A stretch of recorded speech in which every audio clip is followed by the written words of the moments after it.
Greetings. Welcome to Dollar Theater. Dollar Theater is a concept that was brought to us by our good friend Hobbs Horror, in which we watch and review films that we have gotten for our collections that we have paid $1.25 or less for. Wow.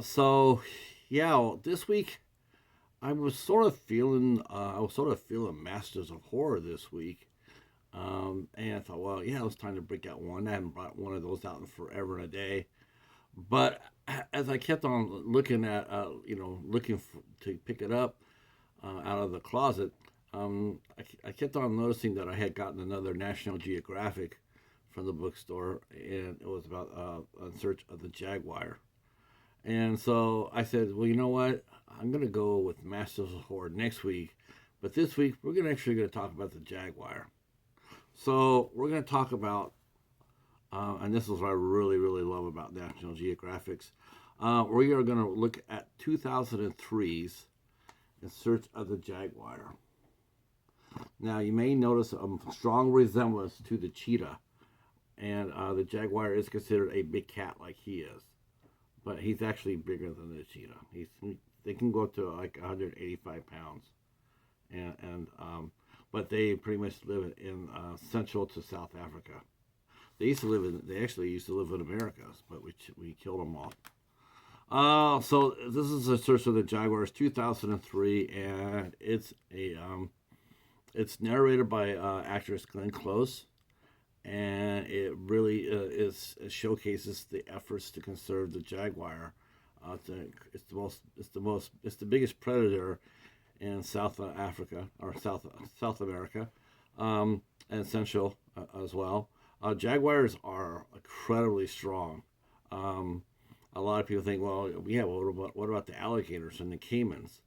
Well, jaguars eat them as much as they may eat the jaguar, but the jaguars actually go hunting for alligators or crocodiles, and they can lift like a full-grown alligator. They can lift it with their in the water. They can grab it and take it on shore and have a meal out of it. That's just, that's just I mean, it just on the land itself is pretty daunting. But then you think about it that it's going inside of an environment that's not natural to it, and it's killing that environment's top predator. The jaguar is pretty badass, actually. If you had another maybe a couple of 100 pounds on it, maybe like if it weighed about 500 pounds, the same size of a tiger, it might be king of the cats. It's absolutely ferocious. Um, but what it is, it tells a story of trying to save them because all their land is being taken away, even back as far as back in 2003. And what's really sad about it is that Dr. Alan Rabinowitz, who was a very well-known zoologist, well, he led the effort to save the jaguar by creating a corridor from Argentina up to Central America, basically trying to get the jaguar to stay only on that path. Now that would be very hard to do, because they are wild animals. But he thought that if he can convert them into following just that trail, it would be a safe haven. Nobody could hunt the trail, and the jaguar would be protected. Uh, but what makes it really hard is the fact that a lot of the land, even back in 2003, was privately owned, and the farmers there or the ranchers there, well, they're not really friendly to the species, and in fact have lied about how much damage they have done. They said that the jaguars were responsible for killing hundreds of thousands of dollars in cattle, whereas Dr. Ravitch actually did a research and found that the jaguars they weren't even attacking. I mean, they had a few cattle, but not nearly on the same scope to warrant the wholesale slaughter of the jaguar. The turn of the century, they were killing up to 15,000 jaguars a year, and no species can sustain that sort of losses. So Dr. Rabinowitz is and was joined some other colleagues, into trying to save the jaguar, putting collars around their necks, trying to track their where they hunt at, where they breed at. And then we find out that Dr. Rabinowitz, who's the main champion, well, this show gets a little bit personal in the fact that they find out that he has cancer, he has leukemia, and he's very concerned, not only for himself and his family, but he's very concerned for his work. He's afraid that with leukemia coming, that he doesn't know how much time he has. He's just a young man. He's a young man. He's very concerned, and so he's going to try to do the best he can. The only saving grace he had was that the leukemia wasn't acute, which means fast moving. It was actually what we consider it was managed. His leukemia was actually managed. I did a little research after I watched this, and Dr. Rabinowitz, he lived till 2018. He got 15 more years after his first diagnosis, but he was only 64 years old. He had a lot left to give. So the Jaguars lost a tremendous champion. The camera work on this special is absolutely amazing. They catch the jaguars out in the wild. They catch them.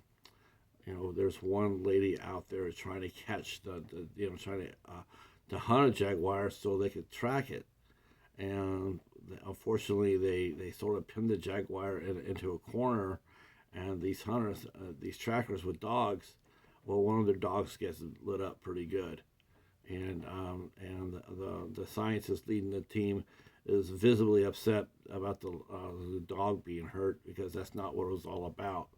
It was just trying to help the jaguar. Well, it doesn't know that. All it knows is sees dogs coming after it. It's going to defend itself. And the dog lived. The jaguar let the dog go, so that was a good thing. And they had new technology that they were putting on into play to help track the jaguar, and it did. It tracked. When they put the jaguar down to put the collar on, they had to hurry. Because they found out that the jaguar they were tracking was a female and was pregnant. So it could not be underneath anesthesia for very long, otherwise they could lose. Both of them could die. So they showed the jaguar not normally laid out, asleep like they normally see in these specials, but it was, rolling his head around, looking at the team, and but it seemed to know that it wasn't there to hurt her. And so it didn't growl at him. It didn't it was actually sort of chill. And what a unique and what a special thing to be able to do, to be able to help out a species like that. I love National Geographics right here. I like this. Like I said, this is going to be 22 years old, but it's still viable. It's still viable. You still put it on there. You still watch what the science that they use. Some science has been advanced. Some of the champions that were there for them, like Dr. Rabinowitz, sometimes they're not with us when we get these shows, but we do have a legacy of their work. We do know who he is, and we can follow his career based on this show. So I really enjoyed it, and I picked this up at the library. I got it for $0.25. So. I know probably a lot of people won't read this review or watch this review, but this is what we do here. You never know what we're going to review, that makes it a lot of fun. And we do hope that you have fun reading them. We do hope that when you get the bell ringing on Monday, it's like, what's he talking about this week? Well, rest assured, it'll always be something different. You just don't know what it's going to be. So I enjoy that you guys are here and support it, and drop a comment down below. If you're new to the channel and you like all over the place reviews, this is the place. If you want to drop a comment, if you like, tell us who your big cat is. Is it a jaguar? Is it a cheetah? Lion? Tiger? I mean, there's a lot of them out there. Leopards. Yeah, drop a comment down below. Let us know. All right, that is it for this week's Dollar Theater. Once again, our thanks to Hobbs Horror for the idea and having a lot of fun. We also do Dollar Theater's Voters Edition. That comes out approximately every Friday. Sometimes it runs a little late, but it will get run. All right, well, thank you very much for watching, and we'll see you soon. Peace.